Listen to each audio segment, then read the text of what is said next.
자, 우리가 자유의지에 대해서 공부하고 있습니다. 자유의지는 굉장히 어렵다 그랬어요.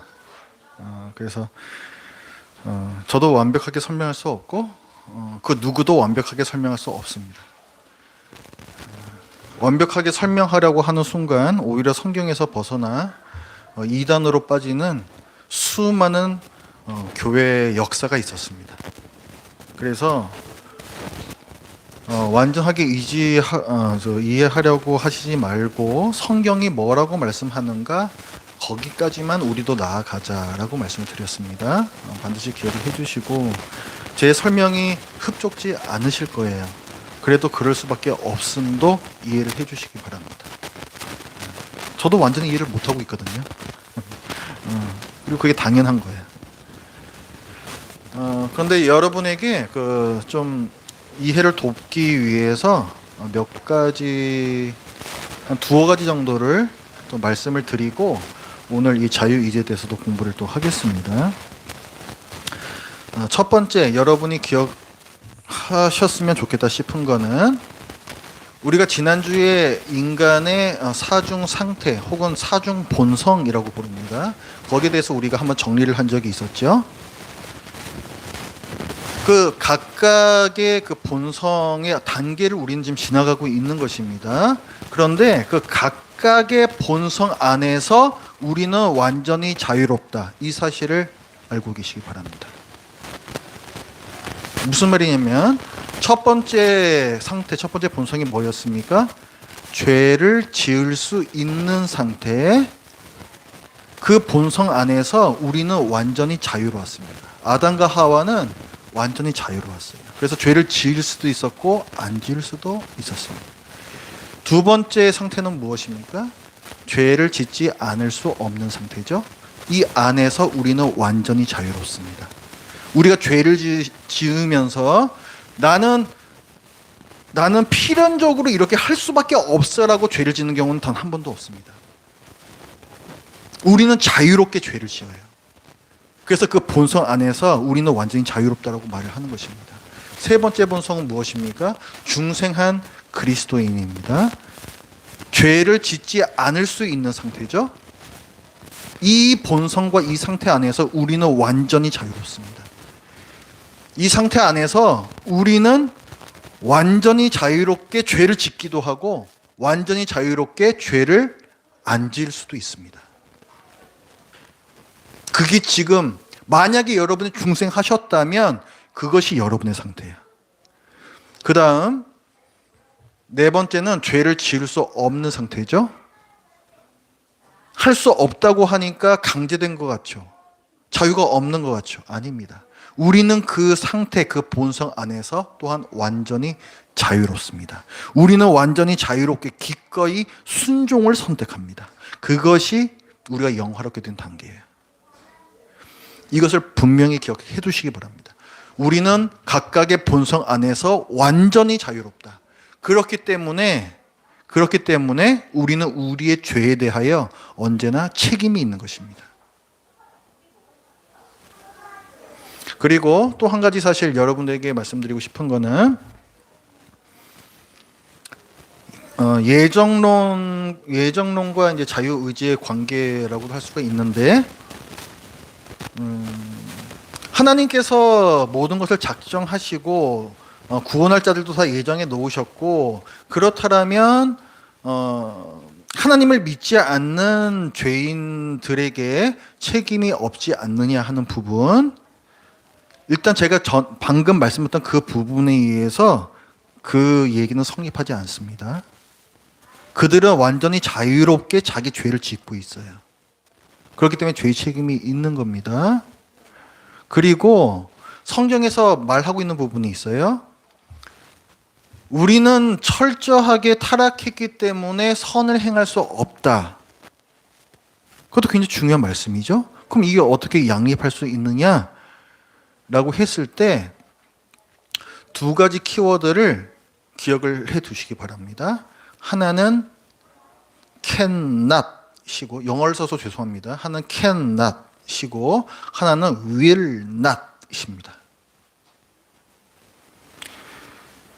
중생하지 않은, 그러니까 아직 구원을 받지 못한 대부분의 사람들의 상태는 뭐냐? 이 두 가지 상태야. 할 수 없고 하려고 하지도 않습니다. 아시겠죠? 어떻게 비유할 수 있냐면, 이것도 완전한 비유는 아닙니다. 바다에 물고기가 살고 있죠? 그 물고기를 땅에다가 건져내면 이 물고기가 좋아합니까? 그리고 살 수 있습니까? 없죠. 물고기도 알아요. 본성적으로 압니다. 자기는 물 밖으로 나갈 수 없다는 것을 압니다. 그게 물고기의 본성이고 그게 물고기의 상태예요. 물고기가 물 밖으로 나가면 물고기는 죽습니다. 그게 본성인 거예요. 그것이 cannot입니다. 물 밖으로 나올 수 없다. 그리고 물고기는 본성적으로 또한 물 밖으로 나오는 것을 원치 않습니다. 어떻게 돼서 그물에 끌어올려서 배 안으로 끌어올려졌다면 어떻게든지 그물에서 뛰쳐나가 다시 바다로 뛰어들려고 하죠. 절대로 배 안에 땅에 남아 있으려 하지 않습니다. 스스로. 이것이 will not입니다. 이것이 죄인들의 상태예요. cannot, will not. 그렇기 때문에 우리 죄인들이 하나님께서 구원하기로 택정하지 않으셔서 타락한 상태로, 부패한 상태로 남아있기 때문에 선을 행하지 못하는데 왜 그것을 왜 사람의 책임으로 돌리느냐 할 때에 우리는 그는 선을 행할 수 없는 사람이고 선을 행하기를 원치도 않는 사람이라는 이 두 가지 사실을 반드시 기억해야 돼요. 하나님께서 물으시는 것은 이 후자입니다. 선을 행하려 하지 않는 것, 하나님을 하나님으로 인정하려 하지 않는, 자발적으로 본인이 그렇게 하고 있는 바로 거기에 대해서 책임을 물으시는 거예요. 그러므로 하나님께서는 부당하지 않으십니다. 하나님은 정의로운 분이세요. 그러니까 이 성경의 말씀을 우리는 입체적으로, 그것을 통합적으로 어떻게 잘 조화를 시킬까, 이것을 계속 이제 고민을 해야 하는 것이고, 그럼에도 불구하고 자유의지는 완벽하게 설명이 되지 않는다는 부분도 우리는 인정을 하면서 죄인의 책임을 하나님께로 돌리려는 그런 이상한 시도를 하지 말아야 합니다. 성경은 그 어디에서도 그 책임이 하나님께 있지 않다라고 얘기를 해요. 그것은 전적으로 그 사람 개인의 본인의 책임이라고 분명하게 선언을 하고 있습니다. 그래서 제가 오늘 말씀드린 그 두 가지 사실을 반드시 기억을 해 주시길 바랍니다. 인간은 각 본성 안에서 언제나 완전히 자유롭다라는 그 사실 하나하고, 그리고 cannot과 will not, 이 두 가지 키워드, 이것을 반드시 기억을 좀 해주시기 바랍니다. 오늘 제목은 같이 읽어볼게요. 시작. 무죄 상태에서의 자유의지. 그러면은 인간의 사중 본성 중에서 몇 번째입니까? 이것은 몇 번째 해당돼요? 첫 번째죠. 무죄 상태라고 했잖아요. 무죄 상태. 무죄 상태로 태어난 거는 아담과 하와밖에 없잖아요. 태어난 게 아니라 지어진 거죠. 그렇죠? 그 이후부터는 다 타락한 상태로 태어나잖아요. 원죄, 죄책과 오염이라 말씀드렸고, 아담과 하와의 죄책을 가지고 다들 태어나기 때문에 무죄 상태는 없어요. 그 아담 하와 이후로는. 그렇죠? 그러면 무죄 상태에서의 자유의지는 당연히 아담과 하와를 지으셨을 때 타락 전의 자유의지에 대해서 설명을 하는 것입니다. 웨스트민스터 신앙고백서는 이렇게 얘기해요. 사람은 그의 무죄 상태에서 하나님 앞에 선하고 기뻐하시는 일을 원하고 행할 자유와 능력이 있었다. 이것이 will과 can입니다. 그렇죠? 사람은 그의 무죄 상태에서, 아직 죄지지 않은 상태에서 하나님께서 보시기에 선하고 기뻐하시는 일, 하나님의 뜻에 맞는 그 일을 원하고 will, 행할 자유와 능력, can 다 있었다는 거예요. 할 수 있었다는 거예요. 할 수 있었다는 거예요. 전도서 7장 말씀 같이 읽어봅니다. 시작. 내가 깨달은 것은 오직 이것이라. 곧 하나님은 사람을 정직하게 지으셨으나 사람이 많은 꾀들을 낸 것이니라. 하나님은 사람을 선하게 지으셨다는 얘기예요. 그러니까 올바른 일을 할 수 있게끔 지으셨다는 얘기예요. 그런데 사람이 스스로 타락합니다.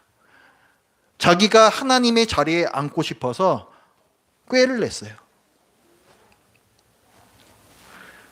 창세기 1장 말씀 읽어요. 시작. 하나님이 이르시되 우리의 형상을 따라 우리의 모양대로 우리가 사람을 만들고 그들로 바다의 물고기와 하늘의 새와 가축과 온 땅과 땅에 기는 모든 것을 다스리게 하자 하시고, 하나님의 형상을 따라 우리는 지어졌습니다. 하나님의 성품을 우리는 갖고 있어요. 하나님께 순종하며 또 선을 행하고 정의와 사랑을 베푸는 그 형상대로 우린 지어졌습니다. 사람들이 왜 불행한가? 이 본성대로 살지 않기 때문에 그래요. 사랑과 정의를 베풀면서 살게 되면 이게 정말 참 기쁨이구나, 이게 참 행복이구나, 우리는 깨달을 수 있습니다. 그 이유는 우리가 그렇게 생겨 먹었기 때문에 그런 거예요. 이게 그 말씀이에요. 그런데 여기서 타락했다는 것입니다. 지어졌을 때에는 선을 행할 능력이 있었어요. 그러나 그 상태로부터 떨어질 수 있도록 가변적이었다라는 거예요. 타락할 수 있는 가능성도 있었다는 것입니다. 죄를 지을 수 있는 가능성도 있었다는 거예요. 이게 자유의지죠. 이게 자유의지예요. 하나님께서는 우리에게 선과 악 중에서 선택할 수 있는 자유, 능력 모두 주셨습니다. 아담과 하와를 그렇게 지으셨어요. 그래서 가변적이라고 얘기를 하는 거죠. 창세기 2장 말씀 같이 읽습니다. 시작. 여호와 하나님이 그 사람에게 명하여 이르시되 동산 각종 나무의 열매는 네가 임의로 먹되 선악을 알게 하는 나무의 열매는 먹지 말라. 네가 먹는 날에는 반드시 죽으리라 하시니라. 우리 죄의 뿌리는 언제나 자율성이에요. 자율성. 내가 스스로 선과 악, 좋고 나쁨을 가르는 법이 되겠다. 좋고 나쁨은 내가 결정한다. 성경 하는 말이지 뭐. 아닙니다. 그게 죄의 뿌리예요. 그게 죄의 뿌리. 자율성. 여러분이 좋을 대로 살려고 하는 거, 제가 좋을 대로 살고 싶어하는 이 욕망, 이 자율성, 이게 죄예요. 이게 죄. 그래서 선과 악을 알게 하는 나무의 열매를 따먹지 말라고 하신 겁니다. 그건 네가 정하는 게 아니라는 거예요. 하나님께서 정하시는 거예요. 우리는 순종해야 할 존재이지 내 마음대로 사는 존재가 아닙니다. 이 왕의 지위를 우리가 올라서는 순간 우리는 영적으로 죽은 존재예요. 왜냐? 존재 목적에서 떨어져 나갔거든요. 스스로 떨어져 나간 거예요. 그러니까 죽은 목숨이죠. 창세기 3장도 같이 읽겠습니다. 시작. 여자가 그 나무를 본즉 먹음직도 하고 보암직도 하고 지혜롭게 할 만큼 탐스럽기도 한 나무인지라. 여자가 그 열매를 따먹고 자기와 함께 있는 남편에게도 주매 그로 먹은지라. 죄 짓는 거죠. 스스로 악을 선택했어요. 그죠? 스스로 악을 선택했다. 그 동산에 있는 모든 나무의 열매는 먹어도 좋다. 배가 고플 이유가 없습니다. 더 맛있는 걸 구할 이유도 없었습니다. 그러나 이 열매를 따먹었어요. 그 목적은 단 하나였어요. 하나님처럼 되고 싶어하는 것. 그거 하나밖에 없었어요. 여자가 잘못했죠. 물론 잘못했어요. 그럼 남자는 피해자입니까? 이 말씀에 나와 있어요. 여자가 그 열매를 따먹고 자기와 함께 있는 남편에게도 주매 그도 먹은지라. 따서 먹는데 그 현장에 남편도 있었다는 것입니다. 아담이 방관했어요. 더 잘못한 것입니다. 여러분께서도 배우자의 말을 들으려고 하지 마세요. 성경 말씀에 맞지 않으면 배우자를 꾸짖어서라도 그 길로 가지 못하게 하셔야 됩니다. 공범자가 되시면 안 돼요. 공범자가 되시면 그 책임은 결국은 아담의 책임으로 돌아왔습니다. 그게 아담이 됐든 하가 됐든 남편이 됐든 뭐 아내가 됐든 그게 중요한 게 아니에요.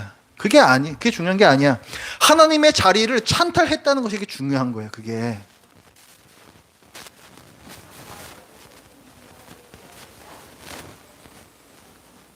신라권이라는 존 밀턴의 작품이 있어요. 문학 작품이. 거기에 보면 아담이 왜 여자를 말리지 않고 자기 아내를 말리지 않고 이 죄에 동참했는지, 물론 사실이 아닐 수도 있죠. 그러나 존 밀턴은 어떻게 그걸 표현을 했냐면 아내를 너무 사랑했기 때문에 라고 얘기를 하고 있어요. 가정이 깨지기를 원치 않았기 때문에 라고 얘기를 하고 있어요. 그 가정의 행복을 깨뜨리지 않기 위해서 그는 이 선택을 했다라고 묘사를 하고 있습니다. 저는 이것이 오늘날에도 대부분 가정에서 일어나고 있는 안타까운 일이라고 생각해요. 한 집안의 가장이 남편이냐 아내냐 이런 걸로 싸우지 마십시오. 저는 가부장주의 싫어합니다. 집안의 가장은 하나님이세요. 남편이 성경대로 하려 하지 않고 가정의 행복을 위해서 뭘 하려고 한다? 혹은 아내가 그러려고 한다? 배우자가 말려야 하는 것입니다. 말려야 하는 것입니다. 그게 그리스도인의 가정이에요. 그게. 명심하시기 바랍니다. 아담처럼 되지 마시고 하와처럼 되지 마세요. 구원 받았다면서요. 그러면은 아담과 하와처럼 살면 안 되는 것입니다.